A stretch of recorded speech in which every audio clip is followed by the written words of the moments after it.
여러분 안녕하세요. 롱장입니다.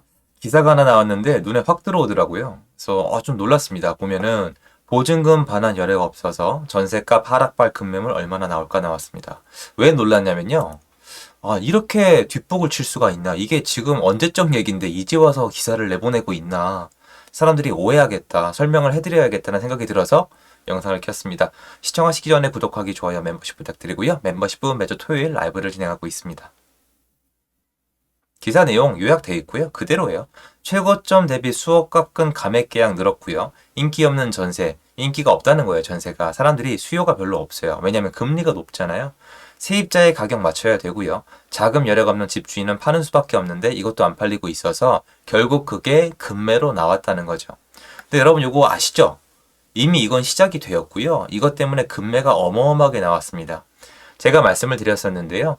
처음에는 일시적 1가구 2주택자가 약간 비과세를 받고 싶어서 본인의 어떤 매가를 약간 조정을 시켰다면 나중에는 다주택자들 중에서 이거를 어떻게 할 수가 없어서 도저히 방법이 없어서 던지거나 아니면 매도가 안 되니까 전세를 놓기 위해서 헐값에 전세를 놓거나 이게 쌓이고 쌓여서 집 가진 사람들이 망해 나가는 구조가 이루어졌던 게 22년의 지옥장이에요. 제가 계속 지옥장 한 거는 겁주려고 한 게 아니라 진짜 집 가진 사람들은 말 그대로 세금 때려 맞고 전세가 내려가고 매매가 내려가고 정말 난리도 아니었어요. 대출이자까지 올라갔잖아요. 지옥장이 이게 아니면 뭐예요? 그리고 거래가 안 돼요. 제일 무서운 게 그냥 거래가 안 돼요. 도망치고 싶어도 도망갈 길이 없어요. 약간 이런 얘기 있잖아요, 여러분. 산채로 나갈 수 없다. 정말 약간 이런 시장이에요. 네가 나가고 싶어? 그러면 죽어야 나갈 수 있다. 이게 시장에 들어올 때는 그래도 매매가 있었잖아요. 근데 나가려고 하니까 매매가 없는 거예요. 전세 내리고 세금은 또 세금 내야 되고 이자는 이자 내야 되고 그러니까 아마 버틸 길이 없죠. 근데 중요한 거는 이 기사는 내용은 맞는데요. 너무 늦게 나왔어요. 이게 지금 나와 할 얘기가 아니거든요. 왜 그런지 한번 좀 설명을 해드릴게요. 여기를 보시면 부동산 지인 홈페이지고요. 서울 기준으로 말씀을 드릴게요. 여기 보시면은 간단히 설명을 드릴게요. 여기 이 녹색 있죠. 연두색. 연두색 선 같은 경우에는 전세 거래량이고요. 그리고 여기 보시면은 파란색 있죠. 파란색. 파란색은 매매 거래량이에요. 그리고 이 녹색 있잖아요. 이거는 전월세가 합쳐져 있습니다. 뭘 말씀드리려고 하는 거냐면은 여러분 생각해 보시면 간단히 보면 어쨌건 집을 사서 전세를 놨다고 쳐요. 아까 그 기사 있잖아요. 여기서 보증금 반환 여력이 없다는 뜻은 뭐예요?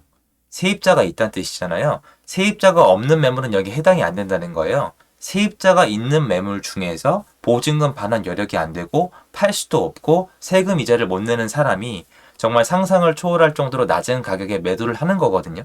이 얘기는 다시 한번 정리해 보면은 일단 집을 샀을 때 세입자를 구한 사람들 안에서 이루어지고 있는 거예요. 그렇죠? 자, 그런데 다시 돌아와 보면요. 2020년 6월에 집을 산 사람이 전세를 끼고 2년이 지나면 언제죠? 2022년 6월이에요. 시장이 언제 제일 많이 망가졌죠? 2022년 7월입니다. 그리고 5월 달에 양도세 중과 유예가 됐죠. 어떻게 보면은 그 시점에 금리 급등도 끼어져 있거든요. 그럼 이때가 대충 2년 타이밍이란 말이에요. 그럼 이때부터 거래량이 언제까지 유지가 됐냐면 그래도 2021년 3, 4월까지는 이 거래량이 이어졌었습니다. 물론 좀 더 많아져요. 여기서부터 줄어들거든요. 근데 어쨌건 마지막으로 많았던 시점은 2020년도 12월입니다. 그러니까 2020년 6월부터 2020년 12월을 거쳐서 쭉 가다가 줄어들기 전까지를 보면 2021년 7월까지입니다. 그러면 얘네로부터 2년 후까지는 2020년 6월 달부터 2년 후까지는 2022년 6월부터 상당 기간 동안은 그 전에 샀던 사람이 전세를 낀 상태로 시장에 나올 가능성이 높죠. 왜냐하면 그때 전세를 끼고 샀을 때 2년이 지나서 전세가가 떨어지면 갱신권을 쓰지 않고 세입자가 월세로 나갔을 테니까. 그러니까 월세가가 올라갔거든요. 그런데 문제가 있죠. 이 사람들이 다 죽어나가거나 정리가 끝나고 나면은 다시 한번 거래량은 내려가요. 언제부터냐면 2021년도 7월달 이후로 좀 내려가기 시작합니다. 그러면 반대로 생각해서 2023년 7월부터는 어떻게 될까요? 2023년 7월부터는 이 매물이 없거나 확 줄어들어야죠. 또는 먼저 나왔다고 쳤을 때 2023년 7월 이전에 이 효과가 있을 수도 있는 거거든요. 이 거래량만 가지고 파악할 수는 없겠지만 왜냐면 공포에 질리면 먼저 나오거든요. 그리고 2년이 지나지 않아도 시장에 나올 수도 있는 게 세입자가 갑자기 나간다고 하는 동시에 어차피 매매가가 마이너스가 뜨면 던지는 사람도 있거든요. 하지만 중요한 건 이 사람들의 수가 정해져 있다는 거예요.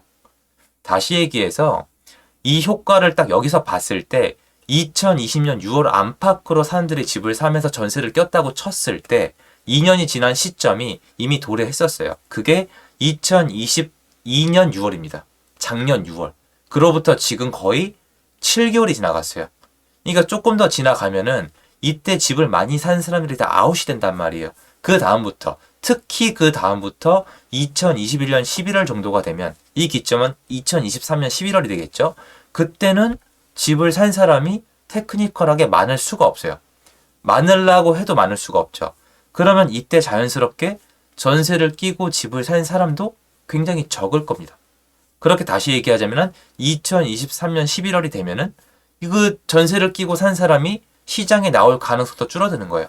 그런데 이 기사를 보면은 지금 이 일이 일어난 게 테크니컬하게 따지면은 대략 7, 8개월이 지난 거거든요. 2022년 6월부터 따졌어야 되니까 작년 6월이니까 7개월 전이잖아요.